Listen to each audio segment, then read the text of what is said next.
So the Miami Dolphins, they have made some more moves. Now the question is, will Tua be available for the entirety of the season? The last year, it was a little bit derailed with those concussion problems, and it's not even just whether or not he can fall correctly, it's just that if he can avoid some of these hits. And hopefully he's ready to go for this season. He's looking a lot more, I would say, thicker. It's not Ryan Clark roasted him for his body type. Yeah, that was really out of pocket. I felt like there's a line, and then the first few comments, fine. Yeah, but then he just kept going with the bit, and I'm like, oh my goodness, and we got Swagoo wheezing over here. That was extra icing on the cake, unnecessary. He apologized for it, so we won't talk too much about that.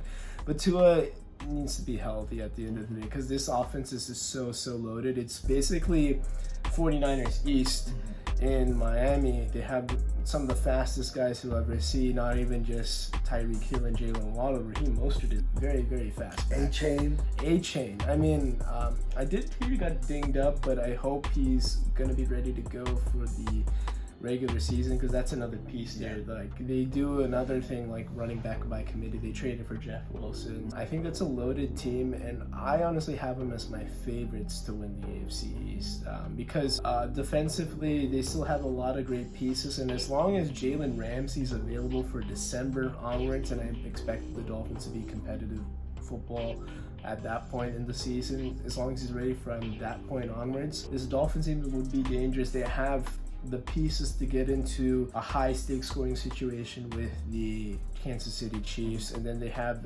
potentially a defense that could bother them. Absolutely, just depends on where the setting could be for Miami. It's hard for them to not be competitive when that offense is just so explosive. Like Tyreek Hill and Jalen Waddle can take a screen to the house on any given. Anytime they touch a slant to the house. Yeah. I remember that play last year, and it was like a fumble that Tyreek Hill was able to house, and it was like, how do you even calculate that? A rugby scrum turns into a touchdown.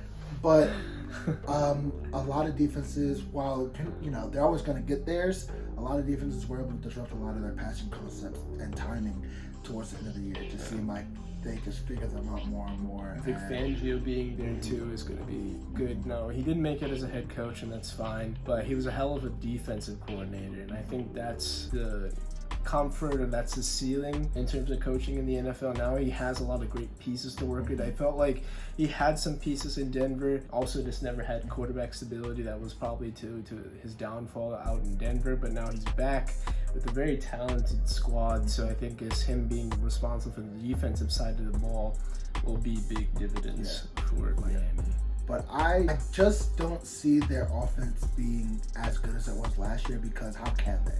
Like, I just feel like, again, there's always going to be some level of regression, in my opinion. I think, yes, Tua staying healthy is really important, and they're really productive when he's out there, but at the same time, Tyreek Hill almost broke the receiving record last year. You can't count on a record-setting year every year.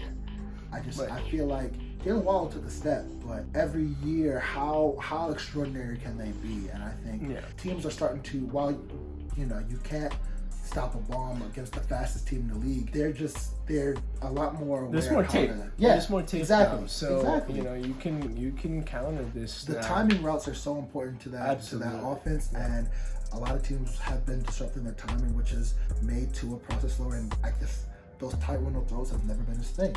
And I think they still aren't his thing, and I think that he's just gonna have to overcome so much more, and I think he's gonna get, and that means he could get hit too, right? So he's gonna have to stand in and be able to take those hits if they come his way. It's hard because it's only one football, right? So you can have all these great teams on paper. Oh, well, Tyreek is going to get 1,600 yards, Jalen Waddle is going to get 1,200, and then whatever else. Tua's going to get 5,000 yards season. Easy.